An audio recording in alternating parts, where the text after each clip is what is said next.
Hello, everybody. Let's talk. Let's give you all a few minutes to join, see what's up. Hello, everyone. Just giving it a second for folks to join. Let's talk about what's going on.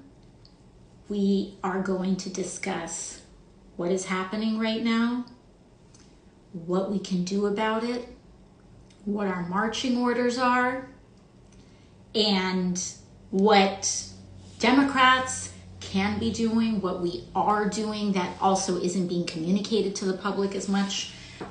So let's fix some of this. But hello, everybody. All right.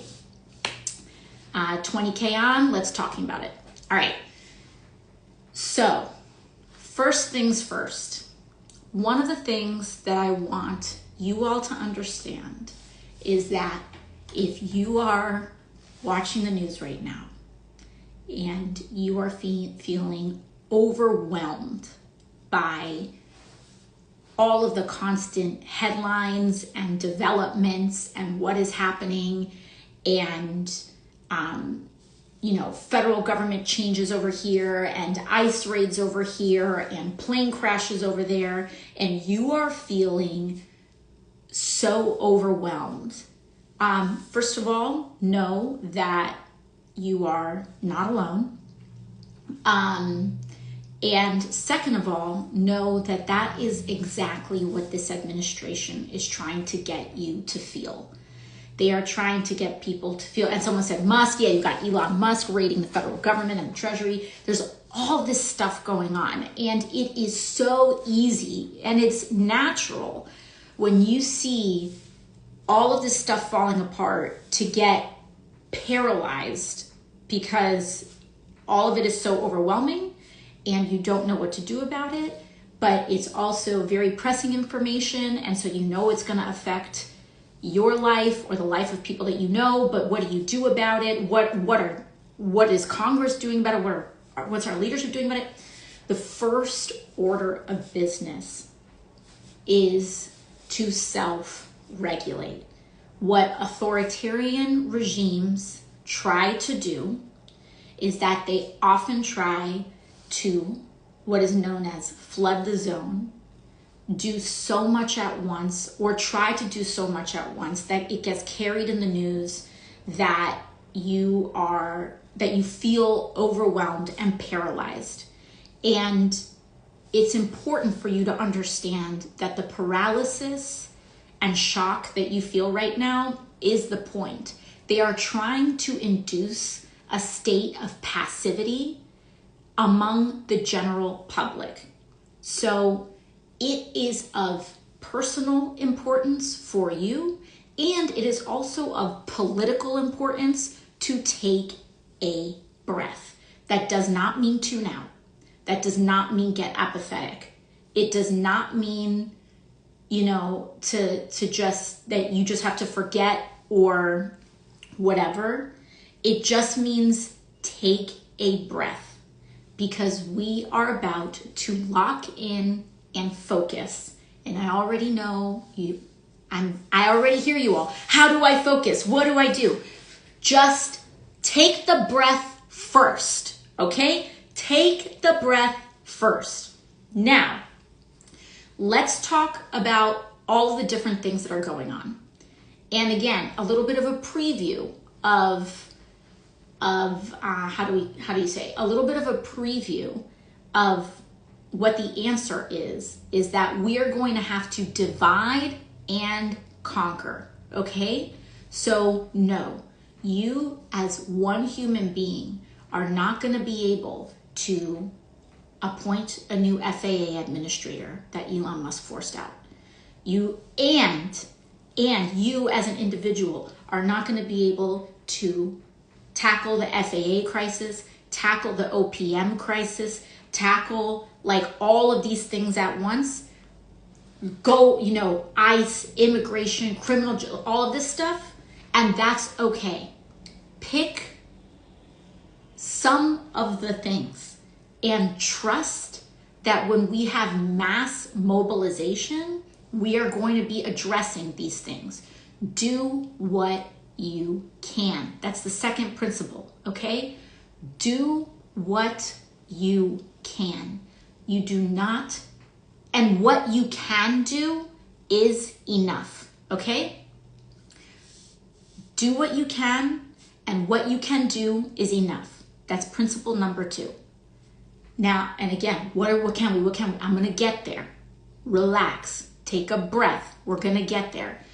What is going on is so comprehensive, and I want to make sure that I'm giving you all as comprehensive an overview as I can so we can figure out, and you can have the tools to figure out how to lock in and how to mobilize.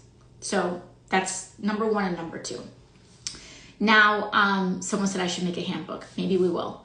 Now, let's talk about a couple of things. I want to give an overview as to what is happening right now. Donald Trump, as we saw, was inaugurated several weeks ago. And who you saw behind him mattered. The people who stood behind Donald Trump at his inauguration are some of the people that are playing a major role in upholding and supporting what is going on. That is important to know because we need to know who are the folks that are responsible. And as we all saw, when Donald Trump was sworn in, he had several billionaires standing behind him. He had, of course, Elon Musk. He had Jeff Bezos. He had Mark Zuckerberg. You also had the CEOs of major corporations like TikTok and Apple, etc. These are people who are taking part in their own way, the same way that I'm telling you all to kind of divide and conquer. They are also dividing and conquer. They're acting very strategically, and they are each playing their own role, right? So the way that they're playing their own role, we can each be playing our own role, all right? Now, everyone's like, all this stuff. I'm gonna tell you all right now, if you cannot lock in for this comprehensive conversation, there's no like BuzzFeed, TikTok, 5 tips to dismantling fascism. We gotta lock in, okay? This is a lock-in conversation. So maybe people will be making TikTok compilations after this, feel free, etc. But I have a lot here that I need to download to you all right? So a lot of you are asking about Elon. What do we do? What is, and that is the right question to be asking, because what Donald Trump has done is that he has completely given up his power and handed a lot of it over to Elon Musk. Elon Musk has appointed some teenagers and some people in their early 20s into essentially trying to raid federal government systems, including sensitive and classified information at the U.S. Department of Treasury. They are doing this. I want to tell you their story. Their stories that they're doing this to, and they're just like wholesale, as we saw, freezing federal programs that, and the Trump administration tried doing this through an executive order, freezing federal programs, freezing federal financing. That's why they went for the U.S. Department of Treasury. They're going for the money first. They are taking data. We are also hearing preliminary reports that they are potentially stealing that data and downloading it for private use, which of course is alarming, okay? This moment is scary, but we need to go in eyes wide open, all right? The paralysis as a response to fear is understandable, but we have to acknowledge what's happening, and then we're gonna get somewhere, okay? They are taking access to the Treasury Department. They are firing career level federal employees. And I want you to know that there are 2 broad categories of federal workers. There are political appointees. Those are the people, as you can imagine, who are, when a president changes, when a new president is elected, whether they're a Republican or a Democrat, they can appoint a whole slew of federal workers. Those are known as political appointees. Then there are career professionals. These are people who are not political. These are people who have spent 10, 20, 30, 40 years of their lives managing the administration of Medicare payments, of Social Security checks, of science research in how we find cures for diseases, from everything from cancer to diabetes, from our national energy systems. Our air traffic controllers are career professionals.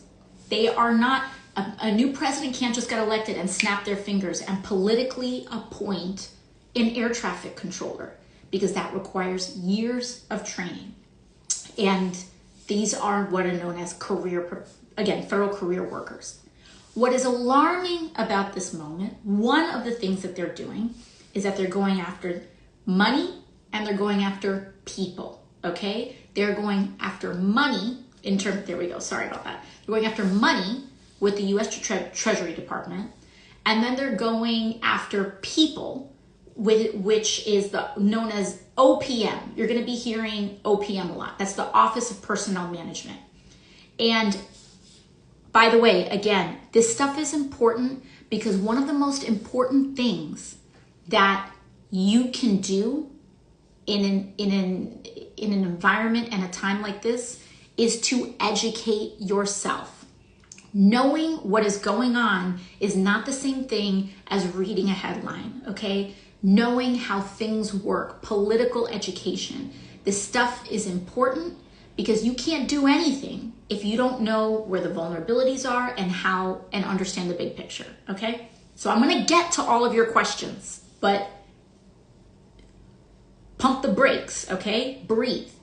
Now, once again, two areas. They're going after the money with the U.S. Treasury Department, and they're going after the people, which is OPM, Office of Personnel Management, the federal career appointees. It is normal for a president to come in and to largely dismiss a lot of the previous administration's political appointees. They have the right to do that. What Donald Trump and Elon Musk are doing is that they're going in and they are gutting the career professionals who have legal protections, who have decades of experience, and we will say they are playing with fire in doing that.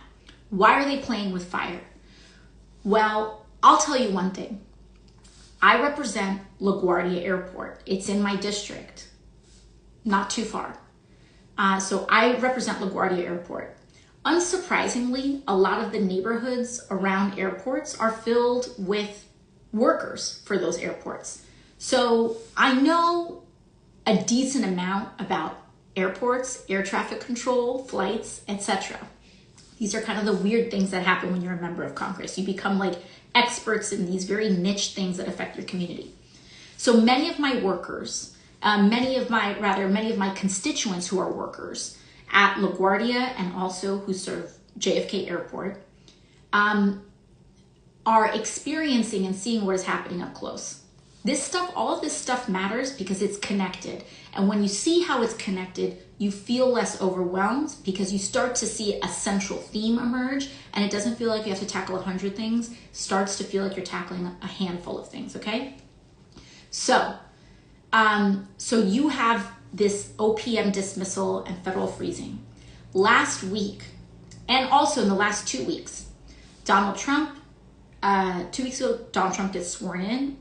Elon Musk then puts pressure on both Donald Trump and applies political pressure to dismiss the FAA, the Federal Aviation Commission, or rather the FAA, the Federal Aviation Administrator.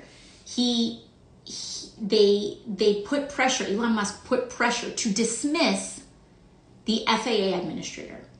Now, why did he do that? Theme, okay? Elon Musk put pressure on him because the FAA administrator was advocating for, I believe, either fines or other sorts of punitive measures on Elon Musk because of violations that they were doing over at SpaceX around safety. So Elon pressures the Trump administration and forces the dismissal of an FAA administrator. That's part number one. Then a week later, or a couple of days later, the Trump administration, through OPM, through Elon Musk, through all these people, then send this ham-fisted letter out to virtually every federal employee, including some of the workers at LaGuardia Airport, and including virtually almost every air traffic controller in the United States, saying, we want you to leave your job. And we are going to offer you a quote-unquote buyout, which is not a buyout, mind you, and whose legality is highly questionable, and their ability to even uphold to their promise is, virtually none at all, saying we want to push out every federal worker, including air traffic controllers. And what happens? What do we see? In an environment where air traffic controllers are already extremely strained, we do not have enough air traffic controllers in the United States. This has been a long rolling crisis in this country. And the reason we don't have air traffic controllers is because Republicans have cut budgets for training, for investment, for the federal pipeline and procuring air traffic control. That job, as we know, is not a joke. You can make one mistake and hundreds of people can be dead. But it has been taken seriously enough that we have not had a significant airline crash in this way in, I believe, since 2009. Anyways, all of this is to say is that they then push all these air traffic controllers and give them all a letter saying it's time for you to go. And also, what happens? Now we have an initial plane crash that has occurred. When we mess with federal government systems, lives are at stake. And this rhetoric that Elon Musk and MAGA and whatever have made in ginning up all of this conspiratorial mentality in order to get people to think that none of this matters and it can all be gutted is designed for exactly this kind of outcome. At the end of the day, the United States federal government is responsible for some of the most sensitive, broad-based, and important infrastructure, not just in the country, but in the world, okay? So this is what they are doing. Why are they doing it? Why are they doing it? You have not just OPM, but then you have, for example, Elon Musk talking about USAID, and he's like, we're going to dismantle USAID. He then also posts today, and this gives you a hint, he then also posts today about a very specific federal program at the Treasury, which is known as direct file. Direct file, if you go on my rep page, if you go out to, this is my personal account, but if you go to my rep AOC account, one of the pinned posts actually is about direct file, because we spent years standing up to the lobbyists at TurboTax and H&R Block who take your money every year for you to file your own damn taxes with the federal government. And we wanted you to be able to do that for free. You can do it and have the option of doing it for free. Now, what does that have to do with this present moment? Well, I find it very interesting that it's tax season. January 1st just happened. A lot of people just got their tax return forms. And between now and April is the time where these multi-billion-dollar corporations, or the corporations that own them, or multi-million-dollar corporations, depending on who you are about to make a bunch, or could stand to lose a bunch of money, because the public finally won a free option that rolled out last year and also rolled out a year and a half ago. Now, all of a sudden, very interestingly, Elon Musk posts that he's quote unquote deleting the direct file program.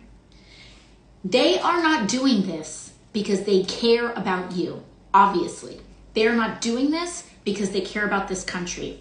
And they certainly are not doing this because they care about Republican voters. I will tell you that much right now.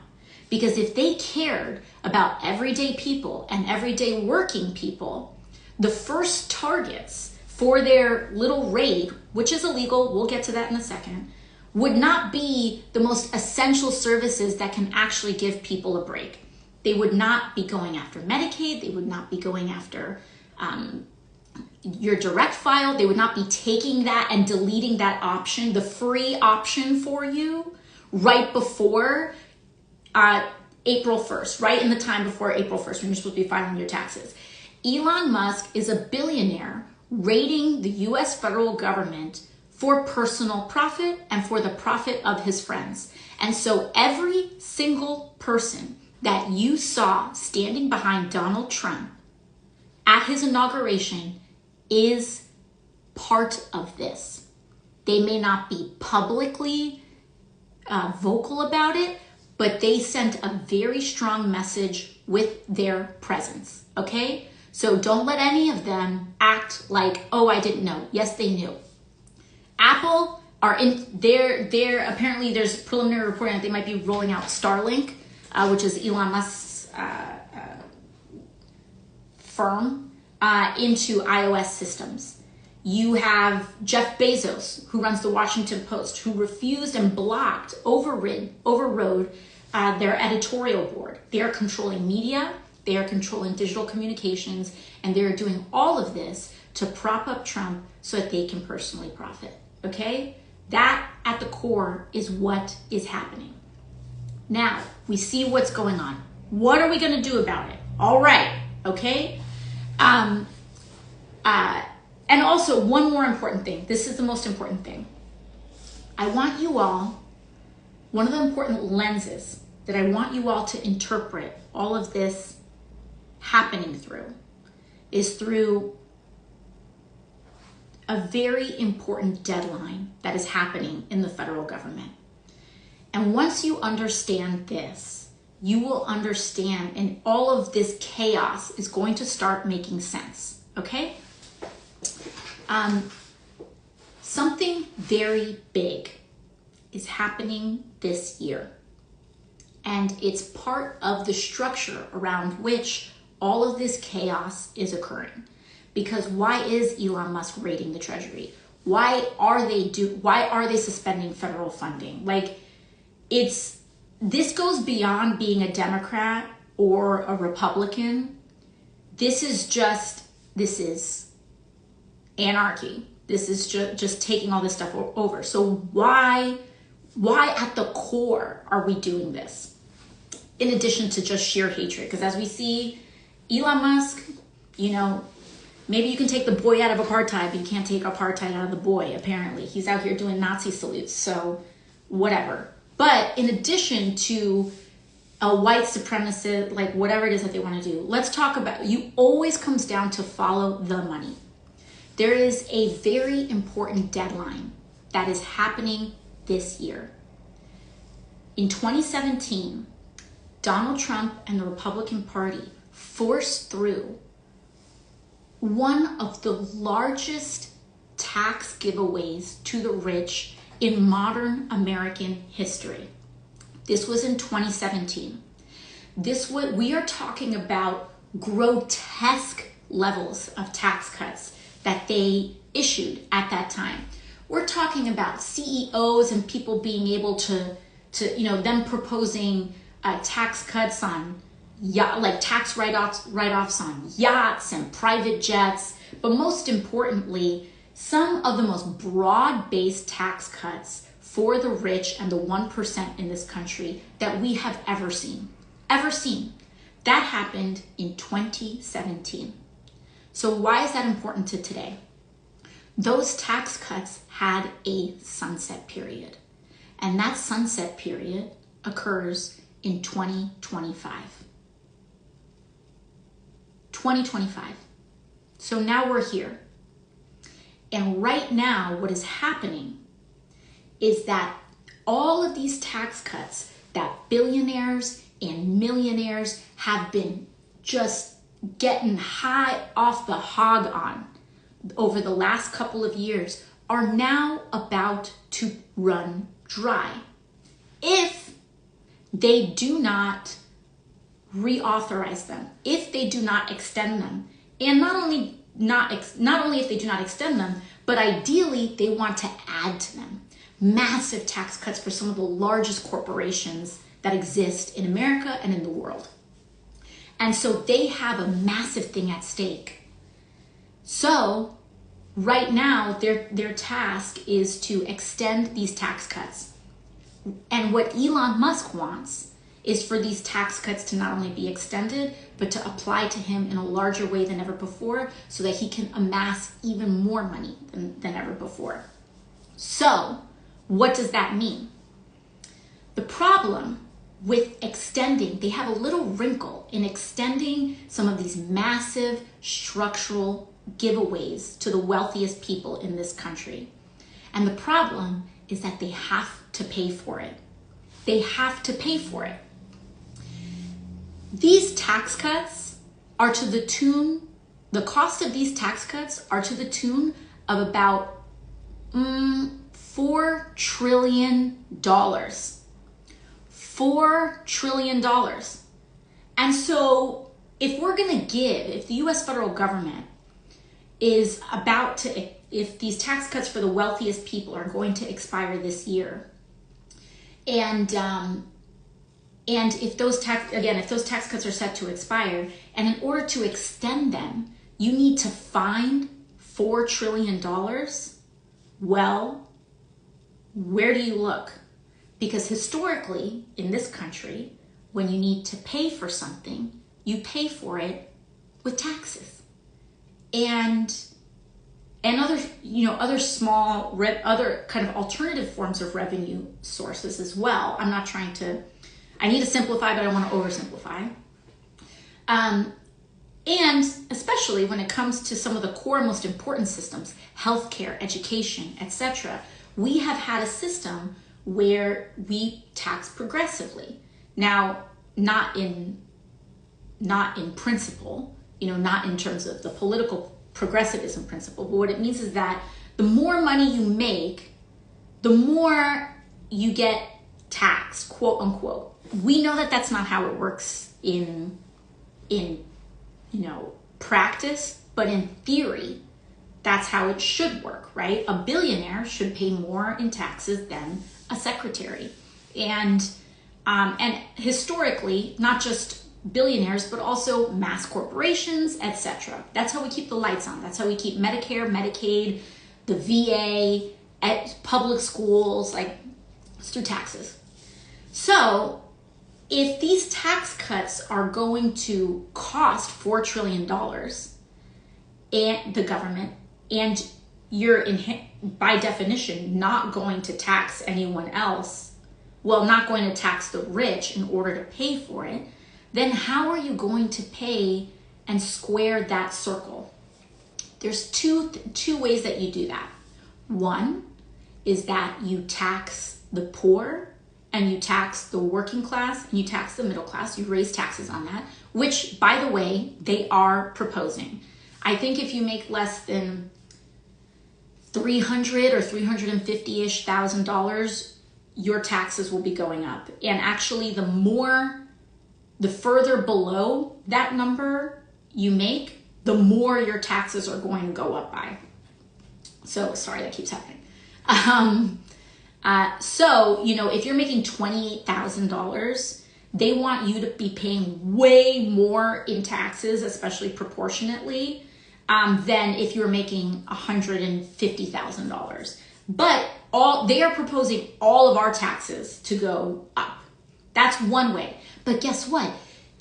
That's not going to that doesn't make up the difference. It may make up a small bit, but it doesn't make up the difference. $4 trillion, you are not going to make that by taxing people who make $28,000 a year a little bit more. Doesn't make it up. Math doesn't square. So they're going to do that, but it's not enough. The second thing that they're going to go after are massive programming cuts, or the massive programming cuts, which we will get to in a minute. And the third thing that they propose is cutting waste. First of all, they tell you all of these stories about waste and government waste and Doge and whatever. First and foremost, understand that there is already a federal agency who is a watchdog on waste in the United States. That is known as the Government Accountability Office. So all of these people acting like, oh, we're going to set up an agency to identify waste, as though that's never been an idea before, take a number.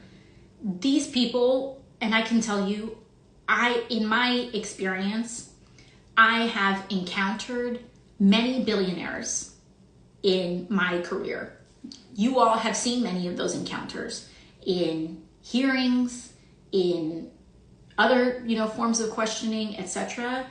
I can tell you that this dude is probably one of the most unintelligent billionaires I have ever met or seen or witnessed. Which, you can probably even glean that from watching these people on TV. Anyways, all of that is to say is that they don't do their homework. Clearly, they're putting 19-year-olds in at the Treasury. This dude is not smart. And the danger in the lack of intelligence and the lack of expertise that Elon has. I mean, this guy is one of the most morally vacant, but also just least knowledgeable about these systems that we really know of. But the point is that what that means is that they're going to hit a button inevitably. They are going to hit a button and things can go sideways. We already saw that last week when they were like, oh yeah, we're going to freeze everything. That sounds so cool. Let's do that. They hit the freeze button and then Medicaid portals across the United States got suspended through that EO. And they tried to make up for it and be like, oh, that has nothing to do with all of it. Really? You're going to freeze all federal programs and then the Medicaid portal suspended and you think people are going to think that's not connected? I mean, I know they think people are stupid, but it's genuinely just be so for real right now.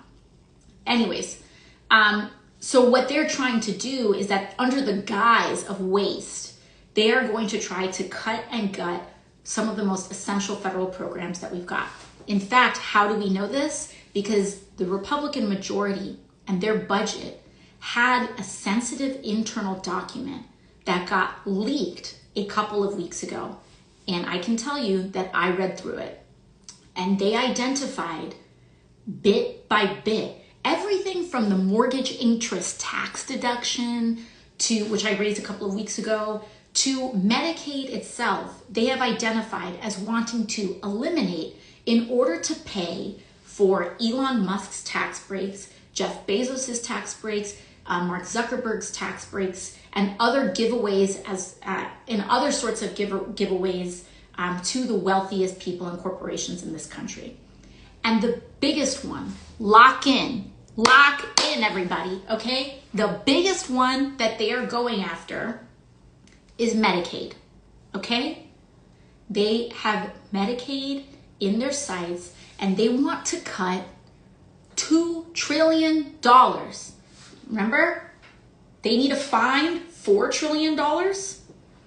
And they've got maybe, this is $4 trillion. They maybe have one knuckle in tax increases in terms of paying for that. They maybe have one knuckle in tax increases on middle class and low income people. You're just not going to get that money for it.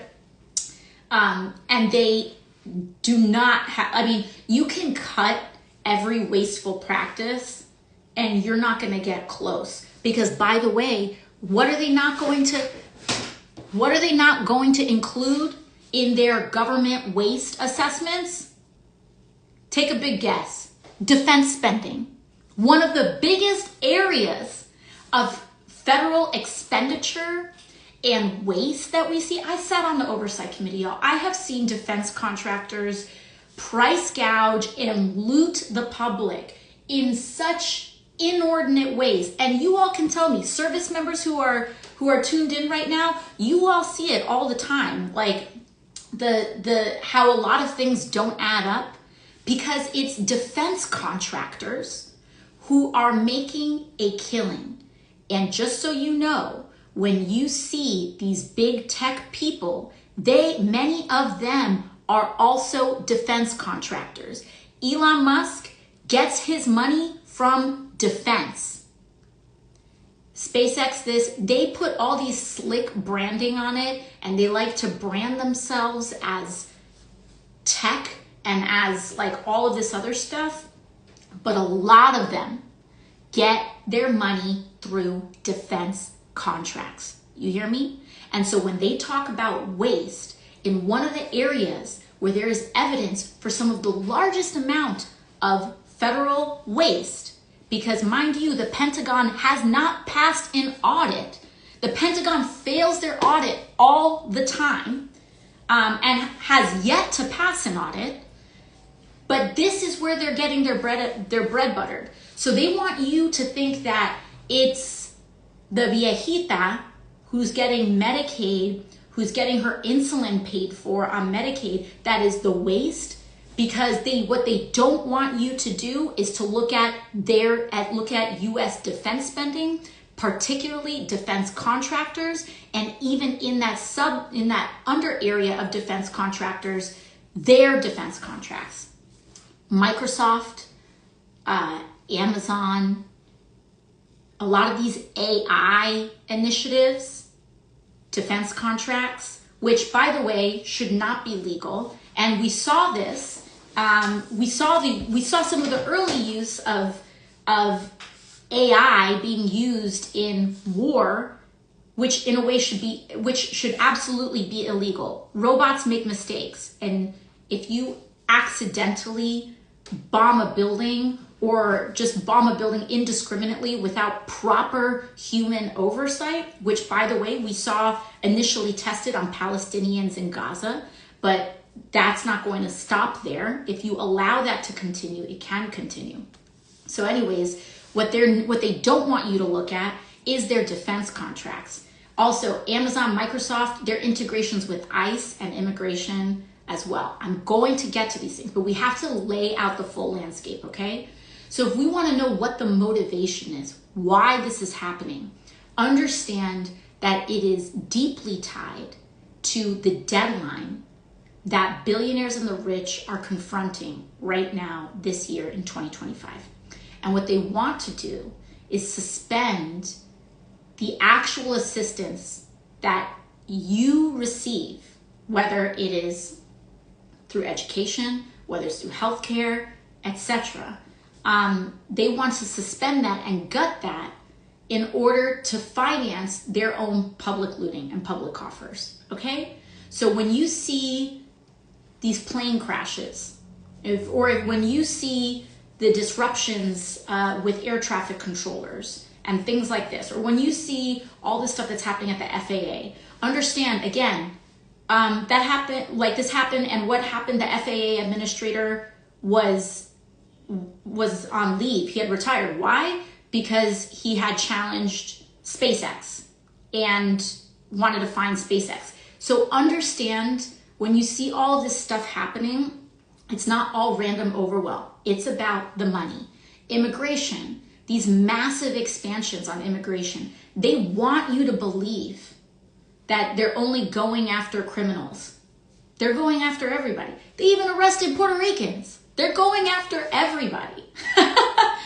And understand that this is how indiscriminate they are being. And they are doing this because also, you know who finances a lot of Republican campaigns? The private prison industry. They know that they actually can't deport all of these people at once in one go.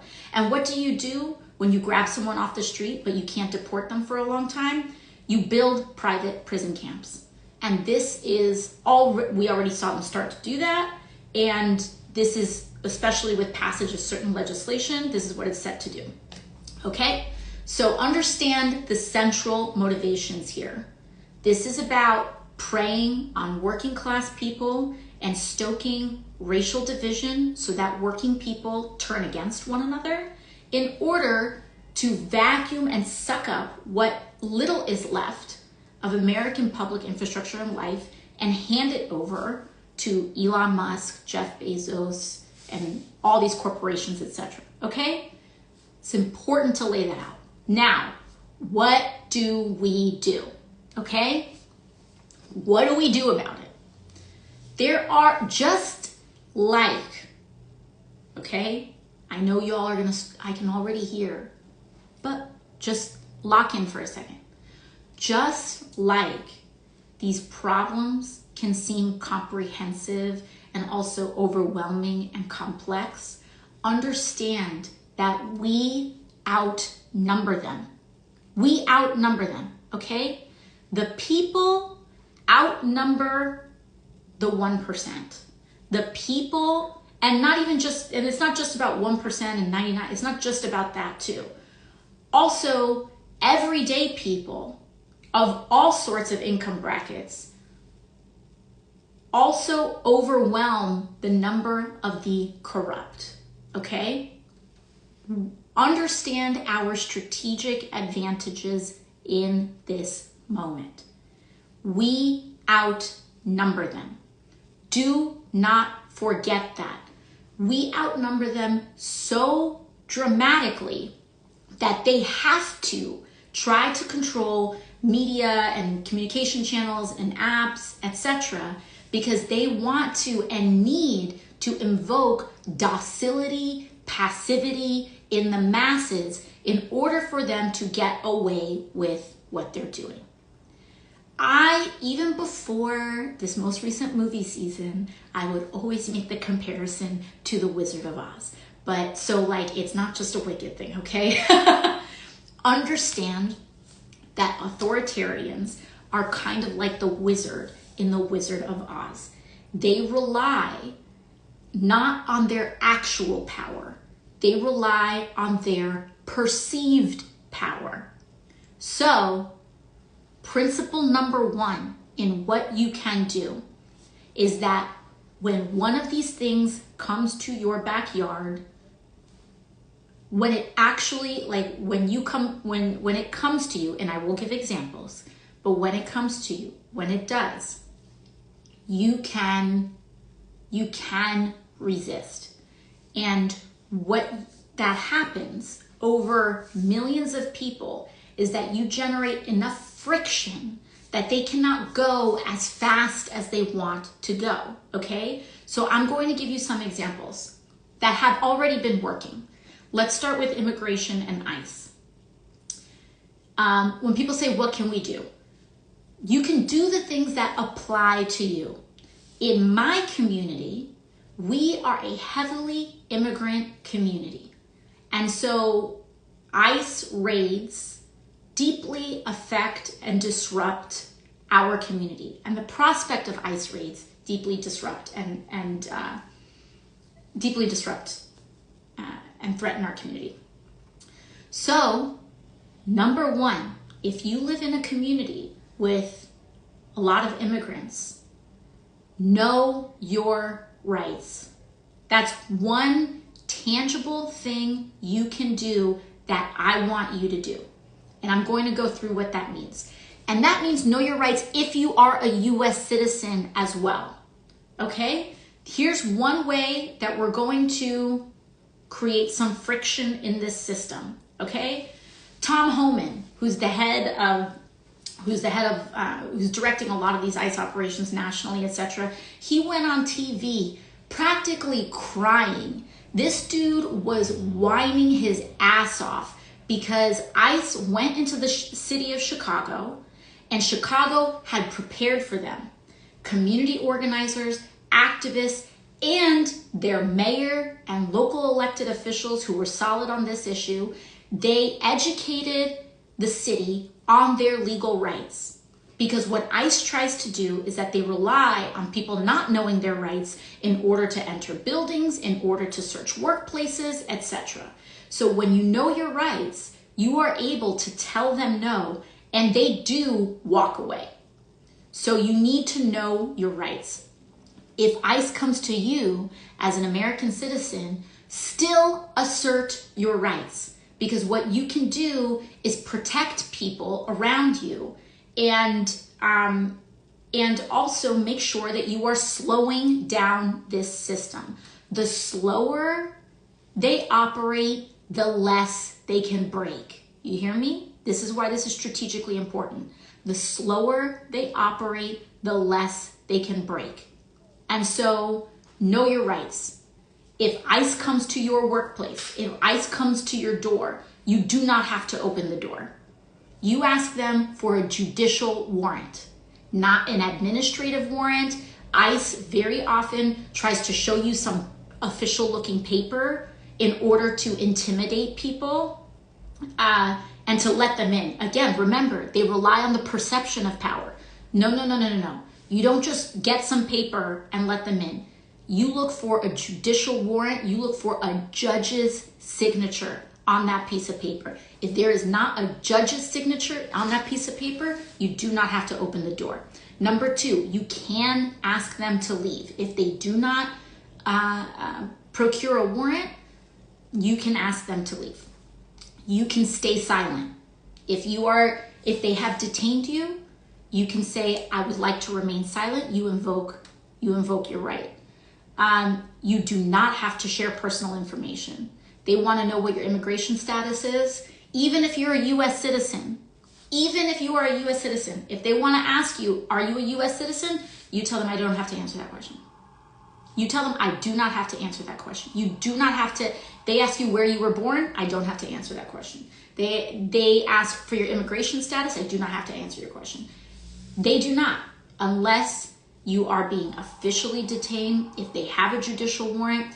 And by the way, you do not have to sign anything. And if they want to keep asking you questions, you say, I would like to speak to my attorney. In New York and California, you have a right to an attorney, including if you are undocumented or an immigrant. You would say, I would like an attorney. Or if you are outside of the states of New York or California, you can say, I would like to speak to an attorney. And you can get your own attorney. Or you can procure your own attorney. So you say, I want to talk to a lawyer. Know your rights. Use them if you are a citizen. Use them if you are not a U.S. citizen, green card holder, whatever it may be. And also, one simple thing you can do is share your rights. Share know your rights information. How do you do that? Two things. You can go to my Rep AOC account if you want, and there's a slide with know your rights. If you want to go grassroots style, you can use mine. They're ACLU, a bunch of people have them. Print them out, hand them out. Hand them out to people. Or if you sign, again, this is like not a plug. You can Google this in lots of places, but one thing that we're presently working on is that if you're on my newsletter or if you sign on to my newsletter, we are working on printable PDFs that we're going to soon email out to our whole newsletter list so that you can print it out. You can tape it up in storefronts. You can drop palm cards in small businesses. If you are local to New York City, we are going to be having kind of volunteer events where we're going to go bodega by bodega, dropping palm cards so that people can know their rights. And the slower they go, the less they can break. Okay? That's one example. Number two, in some of these federal purges, with what they're trying to do, they want to send you a little letter saying, oh, we're going to offer you a buyout. Don't take it. Don't take it. don't take the buyout. You have about 3 days, like all those federal workers that got that got those notices. And of course, you know, these decisions are personal. The decisions are ultimately up to you. But my opinion is that this is a bunch of BS. And what they want everyone to do is to comply in advance. Do not comply in advance. Make them make you. Make them make you. And make them, if they're committing crimes, make them make you. Because we are going to win. I want you to understand right now, we're going to go through an ugly, ugly period. But move in the faith that we are going to win. Okay? It is, nobody knows what is going to happen between now and then, but winning and prevailing is a decision. It is a choice. It's not, oh, what's going to happen? I don't know what's going to happen. It's, what am I going to dedicate myself to? And so it can be actions small. It can be actions large. I'm giving you a small action, a tiny action.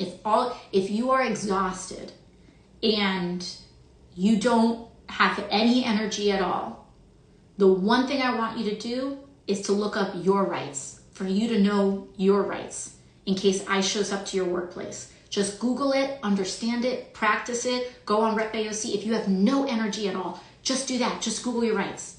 If you've got some energy, if you're itching to mobilize and you're in a community like mine, pick up some palm cards or print out some stuff on your own and take it to a local bodega and say, hey, can I post this up? Okay? That's level 2, right? There are actions you could take at every level. If you want to do even more, there are community organizations that you can engage in. We need to be little grains of sand in the large gears of this machine.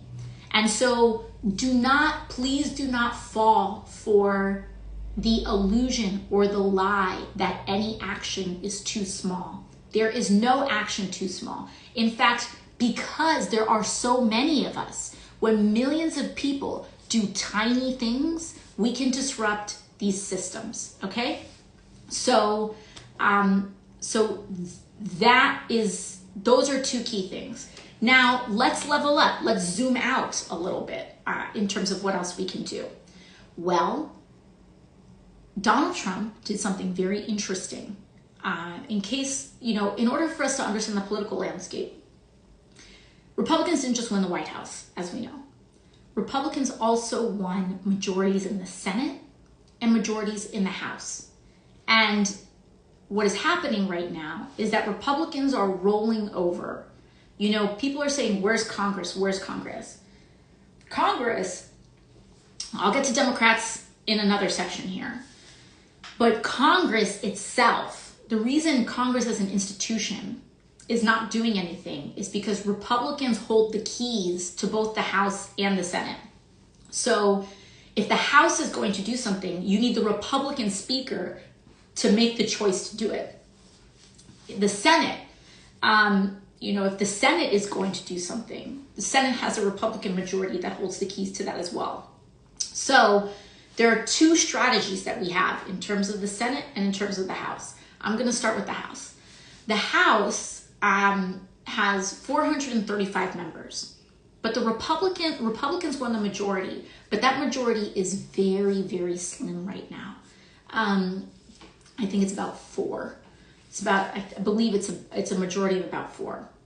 Even with 4 Republicans making the difference between a Democratic House and a Republican majority House, Donald Trump still decided to appoint several of them to his administration, which has dramatically reduced temporarily the Republican majority, the voting majority in the House. Those people that he appointed are tried to appoint Matt Gaetz, but Matt Gaetz resigned when he was named, when Donald Trump was going to appoint him, and then the Senate blocked it. But still, there's a vacancy in Matt Gaetz's seat. There's a vacancy in Representative Waltz's seat. and there's a vacancy here in New York with Elise Stefanik's seat. 2 of those seats, Walsh and Gates, are in the state of Florida, and they are strolling their way to a special election. Now, that special election, I believe, is happening on April 1st in the state of Florida. We need to have a show of elevated numbers. We should have a show of elevated numbers in those 2 special elections. Now, people are going to say, oh, she's sending you on a wild goose chase. These are strongly Republican districts, but Washington and decision makers often look at the margins of these results to try to glean how people are feeling in this time. And first and foremost, the level of breakneck speed and not just speed, the level of just breaking that this administration and that Elon Musk is doing right now does have the power to transcend party. It does have the power to transcend party. And if a historically 30 plus Republican seat, if a seat that normally goes to Republicans by 20 points or 30 points, then goes to Republican, even if they still win, but if it goes down to 10 points, they know that they are in deep trouble. And why does that matter? Because a lot of these people only respond to one thing, which is whether they can hold on to power or not. And one of the reasons we're in this situation is because a lot of Republicans were more afraid of a primary election, losing a primary election, than they were in actually advocating for their people. And if you want evidence for that, just know that these Medicaid cuts that they're going for are actually going to affect rural Americans some of the most. Some of the places that vote the reddest stand to be hurt the most by what Republicans are trying to do. And so understand, we're talking about rural hospital closures, we're talking about all sorts of infrastructure, any of the basic services that a lot of rural communities who are already underserved, all these communities that are already underserved. So I'm not saying that getting in the game with these is going 100% to change the outcome. But it may, because we are in an unprecedented time. An unprecedented time can mean, of course, many bad things happen, but it can also mean that unpredictable things can happen, and unpredictable things can often go our way. I was elected in the first Trump administration, and nobody ever thought that I had a prayer in order to win. I was a waitress. I was challenging the head of a political machine who was supposed to be the next Speaker of the House. They spent $3 million against me while I was wiping down tables. And we won. Why? Because an unpredictable window has opened. Do not comply in advance. You try anyway. We try, and they want to flood the zone. We can flood the zone with people. So those April 1st special elections, you can take a look at those. But importantly, in New York, Elise Stefanik's seat is open. And, those Florida seats, we can start mobilizing there. We'll start exercising our organizing muscle there. But we're doing that in order to build the larger infrastructure and power that we need. Elise Stefanik's seat is going to be open, and there's going to be more time. That special election is not happening on April 1st. And so what that means is that New Yorkers, we can focus on the special election for Elise Stefanik's seat, and we can go for it, okay? We can go for it. We need to try. I'm talking about this time is crazy. We need to jiggle every damn door handle in this place to see what opens up. I don't want to hear, oh, we can't do that. Oh, that's impossible. That's called consenting in advance. So when your mind says it's all over, like we might as well, no. You are consenting in advance. Do not consent in advance. Do not be discouraged in temporary defeats. We keep going anyway. Do it anyway. When we are relentless, they will fatigue. They will fatigue. They can only hold this up for so long. Draw them out. Draw them out. Okay? So we can mobilize electorally. We can mobilize in community organizing, whatever your calling is. Some people don't like electoral organizing.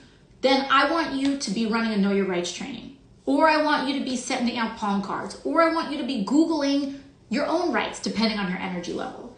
But electorally, we need to go get them, okay? These special elections are opportunities. And I'm not just talking about federally. It is time for us to kick up state legislatures, okay? Iowa just had a special election. That district was supposed to be Republican plus 20 something, and they lost it. They lost it. This was supposed to be a community. It went 20 or 30, it went double digits to Trump. They lost the special. Do not say things are impossible in this time, okay? We jiggle in this house. We jiggle every door handle to find an opportunity. You got to try 100 times sometimes to make one work. It's worth it. It's worth it. All right? So that's one. Now, what are Democrats doing? So those are some things on what you can do. Now, let's talk about what are Democrats doing. Democrats.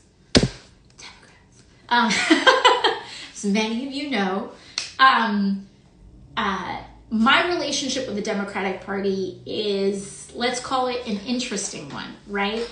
I came in, for people who may not know, I came into office not just by beating a Republican. I came into office by taking on the Democratic establishment and taking on a very entrenched political machine in New York City, and defeated a lot of that in order to get elected to office. And so I say this because I am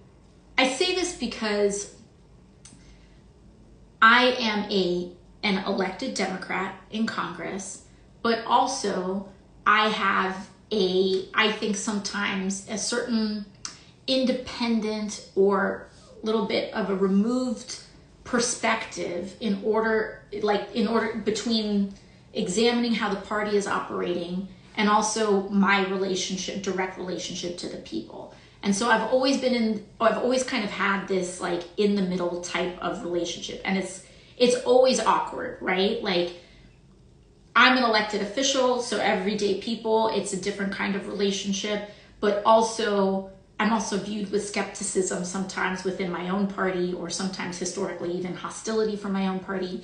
But at the end of the day, that's like I'm here, and also on top of that, I don't accept any lobbyist money. I am financed like by everyday people, and the average donation to my campaign is like $16, $20, depending on the day. And so that also means that I am not as attached to lobbyist influence, and also just kind of like the traditional ways that Washington works.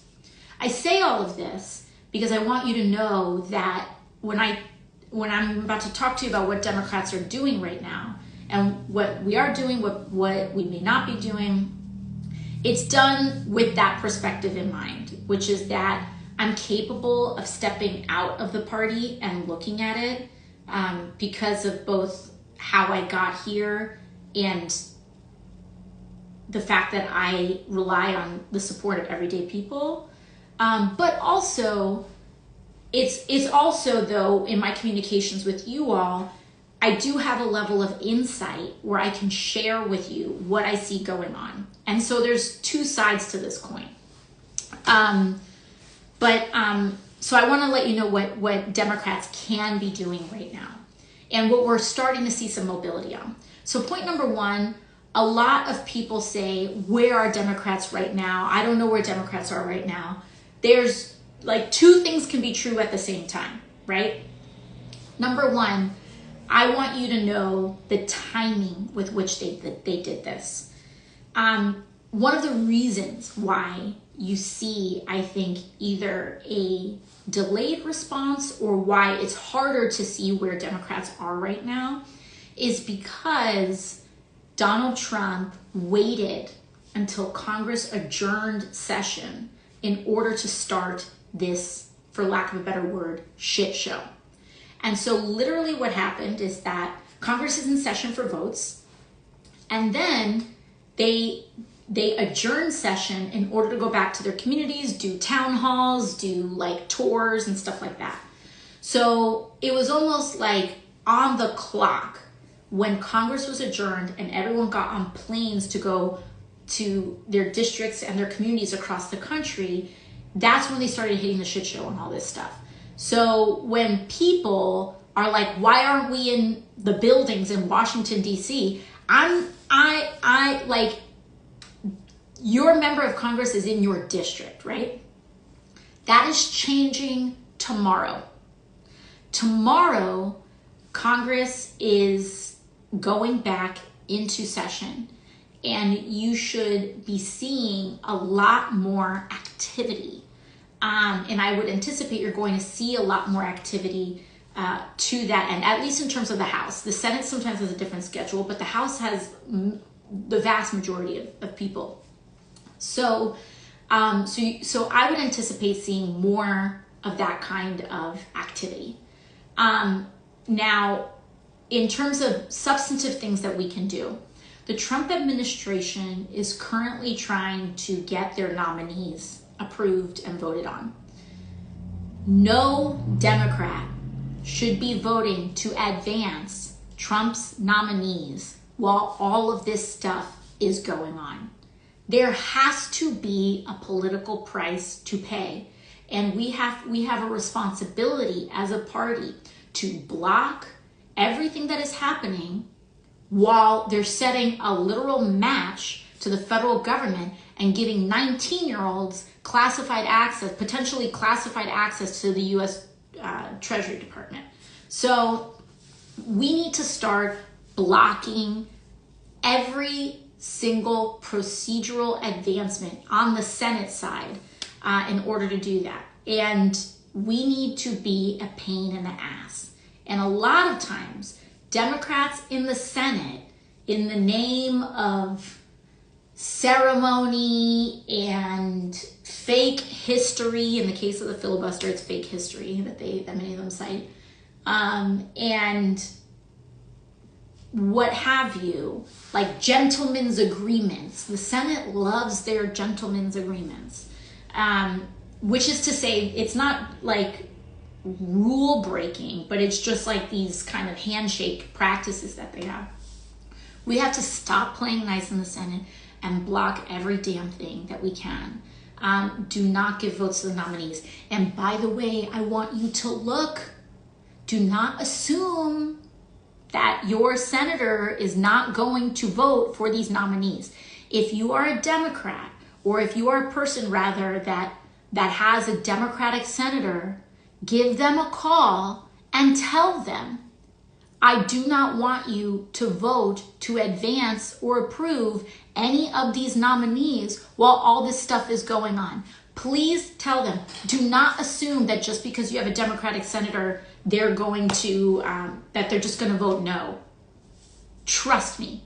You can look up any of these votes recently.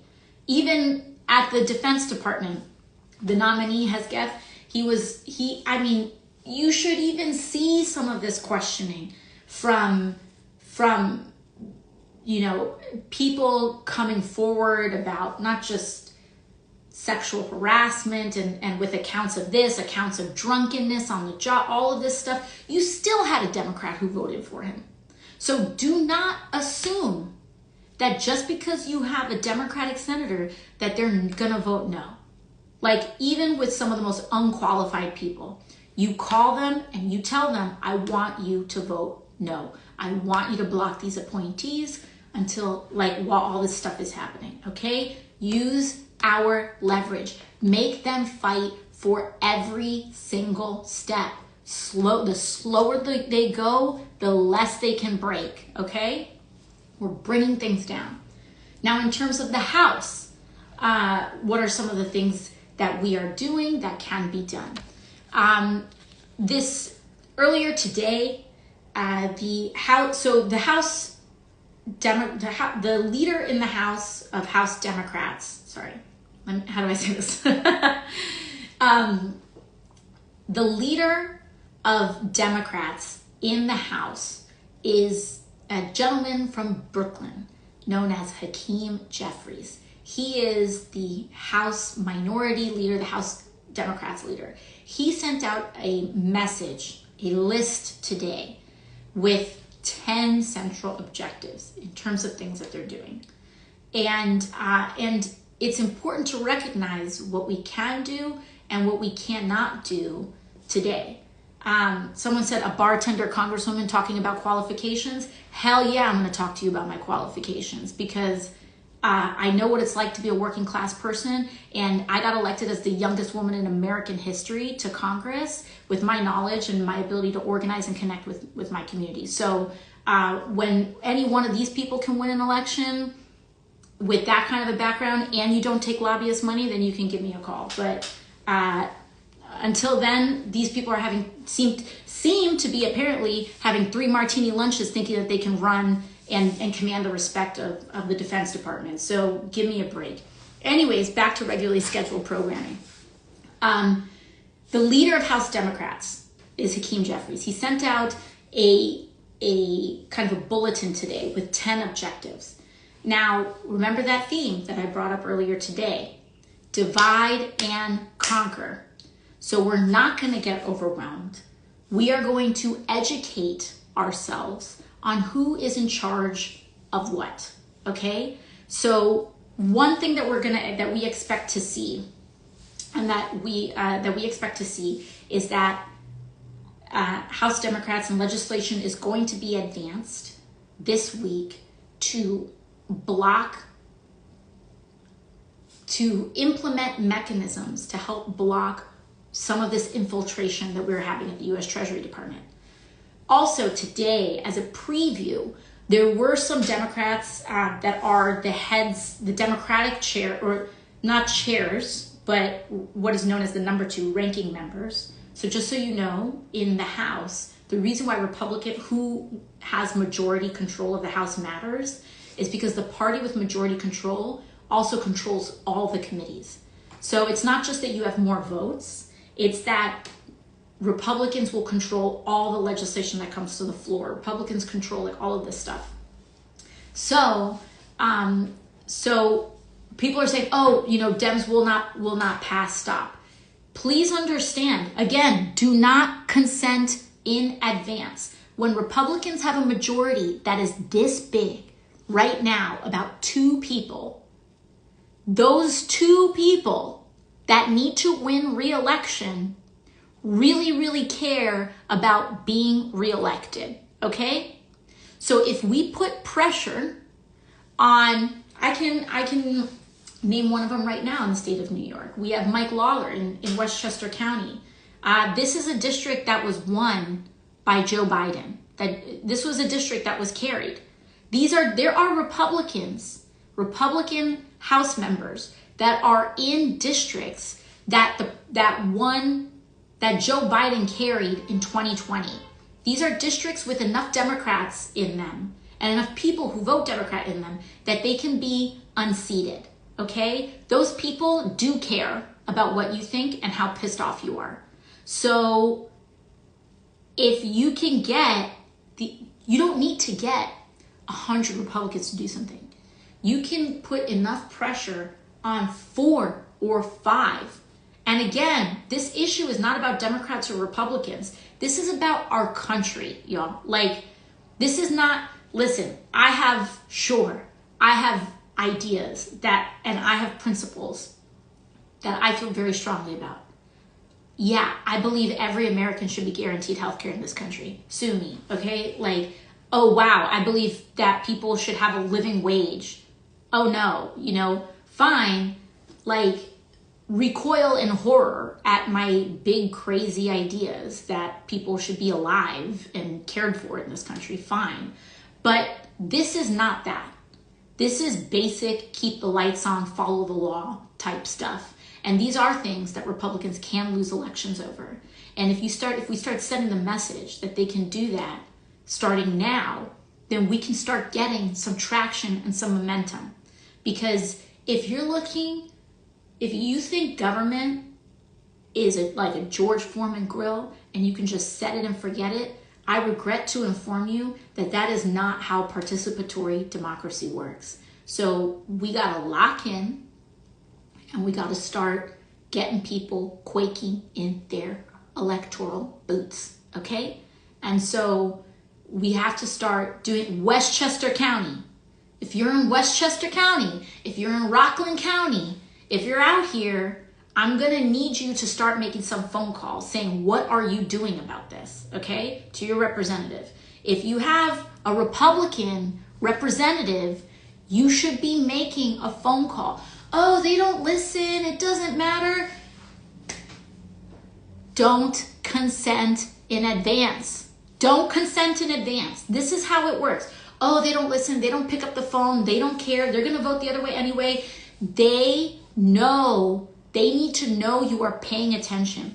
They need to know that you are pissed off, okay? If they don't think that you're pissed off, if they don't think that you're not paying attention, they're gonna go faster. Even if your call makes them think twice, it is effective. And I will tell you, listen, I have sat on the steps of the Capitol when there have been people protesting and yelling at members as they walk in. And the thing that members do is that they ignore them and they keep walking and they act like their ears are full of cement and that they can't hear. I can tell you they can hear, and I can tell you that it affects them. They put on a face that it doesn't. Or they might tell a joke. I mean, Elon Musk is one of the thinnest skinned MFers I have ever encountered in my life. That dude, you can get him twisted by looking at him. Like, he is so insecure, which is why he's a white supremacist. Like, these people rely on this ideology because they need something to hang their hat of superiority on. Clearly, money isn't enough for this dude. He needs he needs to cling on to this to feel better than, because he has a complex, all right? Like, this is deeply psychological. This is what happens when, like, you don't go to therapy, dude. Like, this is what happens. Whatever. They got their own personal problems, and they're taking it out on society. But the point is that that's also how these systems interact, right? Like, these people need to feel or exert some kind of power. And that is why the last principle is that you do not give them your fear. Do not give them your fear. Do not give them your anxiety. Do not give them your panic. This is a monster that eats fear. This is a monster that eats and feeds on your anxiety, on your paralysis, on your fear, and that is what sustains them. Don't give it to them. Yes, this time is scary. Do not give them your panic. ICE is another example. The actual activity that ICE is doing is relatively limited, especially compared to the rhetoric and what they're showing on TV. They're making it look way worse. It's bad, but they're making it look bigger. And the reason they are doing that is because people are going to take actions on their own. They believe that when you show it to be really big, that people will consent in advance. And I can tell you, in my community, there are people that are in a heartbreaking fashion doing that. They are pulling their kids out of school. So our babies are not getting educated. They're pulling their kids out of school because they're scared. Keep your kids in school if you can. If you can. Every situation is different. Everyone's life is different. But if you can, keep your babies in school. You need them in school.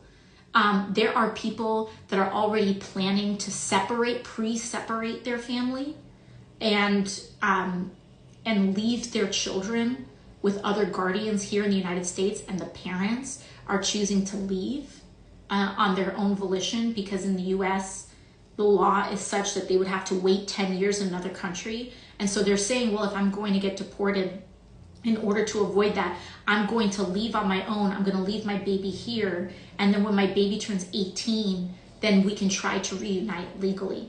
And these are heartbreaking decisions that are happening. Absolutely heartbreaking decisions.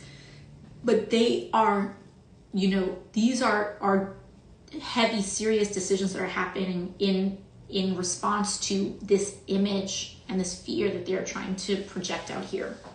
So all that is to say, do not give them your fear. On top of the things functionally, let's go back to what Democrats are doing. Another thing that Democrats are doing is that we are coordinating, right? We do not have majorities in the House, and we do not have majorities in the Senate. Especially in the House, that means that our ability to investigate, to launch investigations, etc., are very limited, because we don't hold the gavels to the committees that would direct a lot of this legislation or investigations. And so what we can do is that we can partner across state and other sorts of governments in order to pursue strategies, right? And so, for example, the House, with response to the federal freeze, we cannot sue the president. We don't have the legal standing to sue the president. And people say, oh, courts, it doesn't matter. Do not consent in advance. I don't want to hear that stuff doesn't matter. This is what the headlines are trying to get you to do, right? Yeah, guess what? He signed an executive order saying, I'm ending birthright citizenship. Did birthright citizenship end in this country? No, it didn't. It got torn down in a matter of seconds. Not seconds, but you know what I mean. Legislatively, in a legislative context, it got knocked down. He did it for the headline. He did it for just the buzz, okay? The courts still do matter. They file injunctions. It can stop things. So the point for some of this stuff is to get you to think that something is happening when it's not. When it's not. So that executive order went nowhere. There are 20 lawsuits 20 different lawsuits in response to these executive orders that Trump announced that are working their way, and they're heading to court. And if you run an organization and you got a letter from the federal government saying you need to do this, that, and the other to comply with those executive orders, keep an eye on those lawsuits and make sure that these things can happen, and make sure that, again, to slow down is to stop their damage. Now, all of that, we also have the heads of the Democratic heads of the major committees that are being affected, the Judiciary Committee, Appropriations, Oversight, Budget, are going to be providing individual updates. So if you're asking, what about USAID? Well, we will talk about USAID. But what is happening about USAID? I want you to think about the Democratic head of what is known as HVAC, the House Foreign Affairs Committee. That's Gregory Meeks, also a New Yorker. And as well as not just him, but just look up the Democrats who are on the House Foreign Affairs Committee. And if you look at those folks, they will tell you what we are doing on each individual issue. Judiciary, appropriations, and budget when it comes to the money stuff. There is stuff that's going on, okay? So we have 20 different lawsuits in court. Many of those people went to these buildings today. They went to those buildings today. People are saying, I want Democrats to show up at buildings. Democrats showed up at buildings today. You can look it up. Gregory Meeks, Jamie Raskin, Ilhan Omar, they were there. okay? And when House comes back into session tomorrow, I would anticipate you seeing a lot more physical kind of activity going on as well. So one of the important things to do is that I want you to get familiar with who's on the committees in Congress. And I want you to familiarize yourself. Like, level 1 is like, call your congressman. Level 2 is know what committee your congressman's on, or congresswoman, sorry, member of Congress, or any person, any gender. Y'all know what I mean. You're a member of Congress. And once we start being able to map these things out, again, having knowledge of these things is incredibly important in navigating and making the decisions we need on how to expend our energy. So we are starting there. But I know that this was a lot. I know I dumped a lot for you. And again, your assignments are to call your senator. I know, if you have a Democratic senator, call your Democratic senator. Call your senator, period. But there is no person that should say, oh, my senator is so-and-so, they don't need my call. Call your senator and tell them you don't want them approving Trump's cabinet picks while all this chaos is going on. Pump the brakes. Number 2, if you don't want to call your senator, I want you to look up, print out some Know Your Rights cards, and I want me and my team, we were out there, and my team was out there on Roosevelt Avenue, and we were taping Know Your Rights cards to food carts, to businesses. We're putting them in bodegas. Do that. Tape it up. If you don't even want to do that, if you're too tired, just look up your own rights. Go on my Instagram page, or go sign up for my newsletter in here, because we're going to be sending out printable PDFs for everybody shortly, and you can keep an eye out for that. And if you have a Republican member near you, I would like you to volunteer, to start volunteering now. Make the commitment now to help win the nearest swing seat to you. And not just winning the seat, not just an election, but being consistently engaged, calling them, seeing them, engaging them. What do you do about it? What do you feel about it? And put them on the record. Make them answer for what is going on.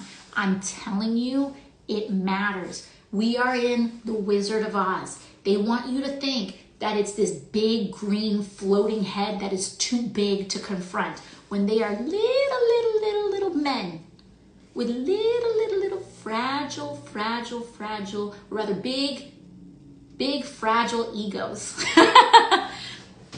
And their feelings are easily hurt, and they are also easily shaken. And they overcompensate by saying, oh, we're gonna, whatever, with shows of force or mocking people. Or, this is the thing. This is why they punch down.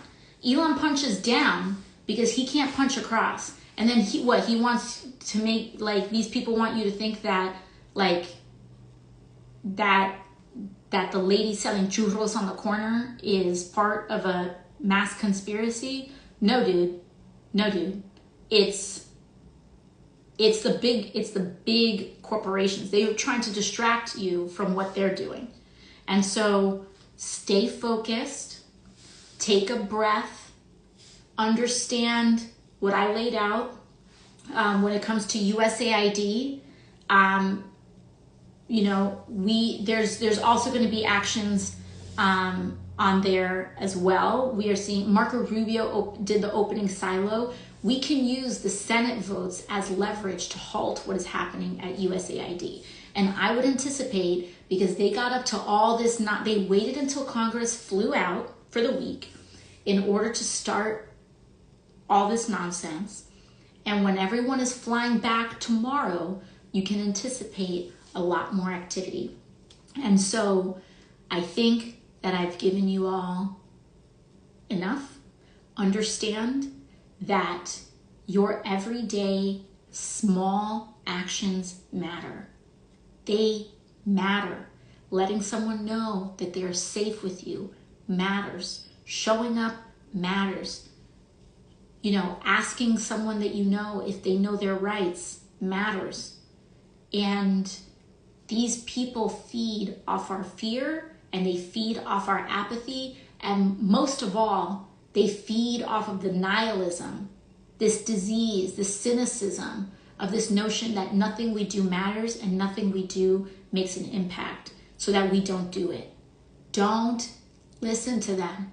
This is a mentality thing that they are coming after first and foremost. That is why they are trying to control your attention. They are trying to control your attitudes and beliefs, and they are trying to control your emotional state, right? They want you consumed with and paying attention to their narrative and headline. They want to make sure that that you feel overwhelmed. They want you to feel like nothing matters so that you don't try, because if you do try, there are times where you will win. So they don't want you to try at all. Try, okay? And again, they want you in a state, they want to control your emotions because they want you in a state of paralysis. They want you in a state of not doing anything so that they can just drive on flat road. Because again, these people are little, they are weak. They are also taking the helm of very powerful things. Two things are possible at once, right?